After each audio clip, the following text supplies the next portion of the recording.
നമസ്കാരം പ്രിയ സുഹൃത്തുക്കളെ, ഞാൻ രാഹുൽ വാണിയമ്പാറ. ഞാനിപ്പോൾ നിൽക്കുന്നത് തൃശ്ശൂർ കോർപ്പറേഷനിൽ മണ്ണൂത്തിയിലാണ്, 16-ാം ഡിവിഷനിൽ. അതായത് തൃശ്ശൂരിൻ്റെ ഏറ്റവും അടുത്തൊരു പ്രദേശമാണ് മണ്ണൂത്തി. ഏറ്റവും തിരക്കേറിയൊരു ചെറിയ നഗരം. അതിൻ്റെ പോലീസ് സ്റ്റേഷൻ്റെ തൊട്ട് പുറയിലാണ് നിൽക്കുന്നത്. അതായത് മണ്ണൂത്തി പാറമ്പടിയിൽ നിന്നും ബസാർ റോഡുണ്ട് പാറമ്പടിയിൽ. അപ്പോൾ ഇന്ന് കാണുന്ന കാഴ്ച, ഈ നാട് സുന്ദരമാക്കുന്നതിന് വേണ്ടി കോർപ്പറേഷനും അതുപോലെ തന്നെ കുടുംബശ്രീ പ്രവർത്തകരൊക്കെ സംയുക്തമായിട്ടൊരു പദ്ധതി നടപ്പിലാക്കിക്കൊണ്ടിരിക്കുന്നുണ്ട്. അപ്പോൾ അതിൻ്റെ ഭാഗമായിട്ട് കോർപ്പറേഷൻ്റെ വിവിധ ഭാഗങ്ങളിൽ പൂച്ചെടികളും അലങ്കാരത്തിനായിട്ട് നല്ല രീതിയിൽ മുളകളൊക്കെ ഉപയോഗിച്ച് നല്ലൊരു പ്രവർത്തനം തൃശ്ശൂർ കോർപ്പറേഷൻ്റെ പല ഭാഗത്തും നടക്കുന്നുണ്ട്. അപ്പോൾ ഇന്ന് എത്തിയിരിക്കുന്നത് ഒരു മണ്ണൂത്തിയിലാണ്. അപ്പോൾ ഇവർക്ക് എന്താണ് പറയാനുള്ളത്? ഒരുപാട് നമ്മുടെ നാട് സുന്ദരമാക്കുമ്പോൾ എന്താണെന്ന് വെച്ച് കഴിഞ്ഞാൽ നമുക്ക് പറയാനുള്ളത്, ഈ വൃത്തിയാക്കൽ അത്ര സുന്ദരപരമായ കാര്യമല്ല. കാരണം വേസ്റ്റ്, പ്ലാസ്റ്റിക്കിൻ്റെ അങ്ങനെ നിരവധി സാധനങ്ങളൊക്കെ ആളുകൾ കണ്ട സാധനങ്ങളൊക്കെ കൊണ്ടിട്ട് അവരതിനെ കഷ്ടപ്പെട്ട് വൃത്തിയാക്കി എടുക്കുകയാണ്. നമ്മുടെ കേരളത്തിൻ്റെ സാംസ്കാരിക നഗരമാണ് തൃശ്ശൂർ. ആ ഒരു സാംസ്കാരിക നഗരം നിലനിർത്തുന്നതിന് വേണ്ടിയിട്ടാണ് ഇവർ പരിശ്രമിക്കുന്നത്.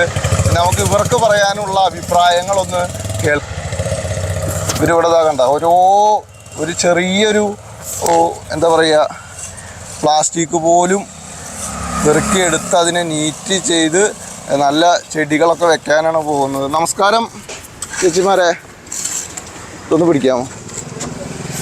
നിങ്ങൾ ഒരുപാട് കഷ്ടപ്പെട്ട് പല ഭാഗത്തും ഇങ്ങനെയുള്ള പ്രവർത്തനങ്ങൾ ചെയ്യുന്നുണ്ട്. എന്താണ് പ്രേക്ഷകരോട് പറയാനുള്ളത്? അതല്ലെങ്കിൽ അതായത് നമുക്കറിയാം ആളുകൾ എത്ര നമ്മൾ അവയർനെസ് കൊടുത്താലും വേസ്റ്റ് ഇടുന്നതിനെ കുറിച്ച് എന്താണ് പറയാനുള്ളത്? വേസ്റ്റ് ഇടുന്ന കാര്യം പറയാനാണെങ്കിൽ പ്രത്യേകിച്ചൊന്നും പറയാനില്ല. ഇതിപ്പോൾ ഇനി ഇടാൻ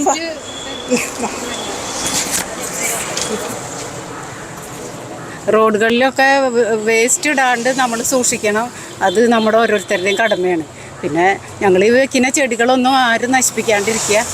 നമുക്ക് സുന്ദരമായ ഒരു കേരളം ഉണ്ടാവാനാണ് നമ്മളിങ്ങനെയൊക്കെ ചെയ്യുന്നത്. അപ്പോൾ അങ്ങനെ ചെയ്യാം.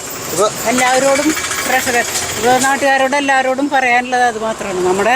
നമ്മുടെ കേരളം നമ്മൾ തന്നെ ഓരോരുത്തരും വിചാരിച്ചാലേ നല്ല ഭംഗിയിലാക്കാൻ പറ്റുള്ളൂ. ഇതിപ്പോൾ ഈ പ്രവർത്തനം ചെയ്യുന്നത് എന്തിൻ്റെ? തൃശ്ശൂർ കോർപ്പറേഷൻ തൃശ്ശൂർ കോർപ്പറേഷൻ കുടുംബശ്രീയും കൂടിയിട്ടാണ് ചെയ്യുന്നത്. സംയുക്തമായിട്ടുള്ളത്. ഞങ്ങളെ സോണലിലെ സാറുമാരുടെ പ്രത്യേകമായിട്ടുള്ള ഇതുകളുണ്ട്. ഒരുവിധം ഭാഗങ്ങളിലൊക്കെ നിങ്ങൾ ഇതുപോലുള്ള പ്രവർത്തനങ്ങൾ ഞങ്ങളുടെ പല ഡിവിഷനുകളിലും ഈ തൃശ്ശൂർ കോർപ്പറേഷനിൽ തന്നെ 54 ഡിവിഷനിൽ എല്ലാ ഡിവിഷനുകളിലും നല്ല ഭംഗിയായിട്ടൊക്കെ ചെടികളൊക്കെ വെച്ചിട്ടുണ്ട്. അതൊക്കെ എല്ലാവരും സംരക്ഷിക്കുക. വണ്ടിയിൽ പോകുന്ന ആൾക്കാരായാലും നടന്നു പോകുന്നവരായാലും നമ്മളെല്ലാവരും അത് സംരക്ഷിക്കാൻ നോക്കുക. അത്ര പറയുന്നത്. അപ്പോൾ ഞങ്ങൾക്കും ഇതൊക്കെ തന്നെയാണ് പറയുവാനുള്ളത്. കാരണം നമ്മളെന്തായാലും ശുചിത്വ മിഷൻ നമ്മുടെ സർക്കാർ ഒപ്പമുണ്ട്. അതുപോലെ തന്നെ നമ്മൾ കൂടി പങ്കാളികളാവണം. എല്ലാവരും ചെയ്യുന്ന ജോലികളാണ്. ഓരോ ജോലിക്കും അതിൻ്റെ മഹത്വങ്ങളുണ്ട്. അപ്പോൾ നമ്മൾ വലിയ എന്താ പറയുക, വീട്ടിൽ സൗകര്യമില്ല, അതല്ലെങ്കിൽ പ്ലാസ്റ്റിക് കവറിലാക്കിയിട്ട് ഇപ്പോഴത്തെ ഒരു ട്രെൻഡ് എന്ന് പറഞ്ഞു കഴിഞ്ഞാൽ നല്ല വൃത്തിയിൽ പാഴ്സൽ ചെയ്യുന്ന പോലെ അല്ലേ ചേച്ചി? നിങ്ങൾക്ക് അങ്ങനെ കിട്ടിയിട്ടുണ്ടോ? പാഴ്സൽ ചെയ്യുന്ന പോലെ പൊതിഞ്ഞ് റോട്ടിലിട്ടിട്ട് പോകും.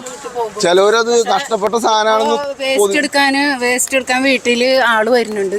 അപ്പോൾ അതൊക്കെ പ്ലാസ്റ്റിക് സാധനങ്ങളൊക്കെ അവനവൻ്റെ വീട്ടിൽ വെച്ചിട്ട് വരുന്നവർക്ക് കൊടുക്കുക. കോർപ്പറേഷനിൽ ഫുഡ് വേസ്റ്റ് അങ്ങനെ തരംതിരിച്ചെടുക്കാൻ വീട്ടുകളിൽ നിന്ന് അങ്ങനെ വരില്ല. കടകളിൽ നിന്നൊക്കെ വേസ്റ്റ് തരംതിരിച്ചെടുക്കാൻ പ്ലാസ്റ്റിക്കിൻ്റെ വേസ്റ്റ് ഒക്കെ എല്ലാ വീടുകളിലും വരുന്നുണ്ട്.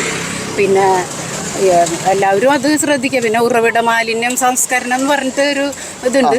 അതിന് ഞങ്ങൾക്ക് കോർപ്പറേഷനിൽ നിന്ന് വേസ്റ്റ് ഇടാനുള്ളതൊക്കെ തരുന്നുണ്ട്. സംസ്കരിക്കാനുള്ള ബക്കറ്റും അതൊക്കെ തരുന്നുണ്ട്. അപ്പോൾ അതിലൊക്കെ ചെയ്യാൻ നോക്കാം പരമാവധി. ഇതുപോലെ റോട്ടിലൊന്നും കൊണ്ടിടാണ്ട്. അപ്പോഴേ തന്നെ നമ്മളായി മാറുള്ളൂ. അതാണ് ഇപ്പം ഞാനൊക്കെ പലപ്പോഴും സന്നദ്ധ പ്രവർത്തനത്തിൻ്റെ ഭാഗമായിട്ട് വഴിയിൽ കിടക്കുന്ന സാധനങ്ങൾ നഷ്ടപ്പെട്ട ആരെങ്കിലും ആണോ എന്ന് പറഞ്ഞ് പൊതിയൊക്കെ പൊളിച്ചു നോക്കി കഴിയുമ്പോൾ കാണുന്നത് വേസ്റ്റ് ആയിരിക്കും. അപ്പോൾ ആ ഒരു തലത്തിലേക്ക് നമ്മുടെ മലയാളികൾ മാറിക്കൊണ്ടിരിക്കുകയാണ്. കുറ്റം പറയുക തന്നെ ചെയ്യും. തെറ്റ് ചെയ്യുന്നവർ ചൂണ്ടിക്കാണിക്കും. അതുമാത്രമല്ല, ഇതുപോലെ വേസ്റ്റ് ഇടുന്നവരെ ഫോട്ടോ എടുത്ത് കൊടുത്തു കഴിഞ്ഞാൽ പണം തരുന്ന ഒരു പദ്ധതി കൂടി നമ്മുടെ സർക്കാർ കൊണ്ടുവന്നിട്ടുണ്ട്. അപ്പോൾ അതും പ്രയോജനപ്പെടുത്തുക ഇതുപോലെയുള്ള ആളുകളെ കണ്ടെത്തുന്നതിനായിട്ട്. അപ്പോൾ നല്ലൊരു വാർത്തയുമായിട്ട് ഇനിയും കണ്ടുമുട്ടാം. ഈ പ്രദേശത്തൊന്നും വേസ്റ്റ് ഇടാതെ സൂക്ഷിക്കുക, മനോഹരമാക്കാം നമ്മുടെ നാട്. ഒപ്പം നിന്നുകൊണ്ട് തന്നെ നമുക്ക് എല്ലാവിധ സപ്പോർട്ടുകളും കൊടുത്തുകൊണ്ട് ഇതുപോലെ കഷ്ടപ്പെട്ട് വൃത്തിയാക്കുന്ന ഭാഗങ്ങൾ ഒന്നും തന്നെ വേസ്റ്റ് ഇടാതെ സൂക്ഷിക്കണം. മാക്സിമം നിങ്ങളുടെ സുഹൃത്തുക്കൾക്ക് അയച്ചു കൊടുക്കുക. അതുപോലെ തന്നെ നിങ്ങളും വേസ്റ്റ് ഇടുമ്പോൾ ഇതൊന്നും ആലോചിക്കുക, ഇതുപോലെ കഷ്ടപ്പെട്ടിട്ടാണ് നമ്മുടെ നാട് ഓരോ ഭാഗവും വൃത്തിയാക്കിക്കൊണ്ടിരിക്കുന്നതെന്ന്.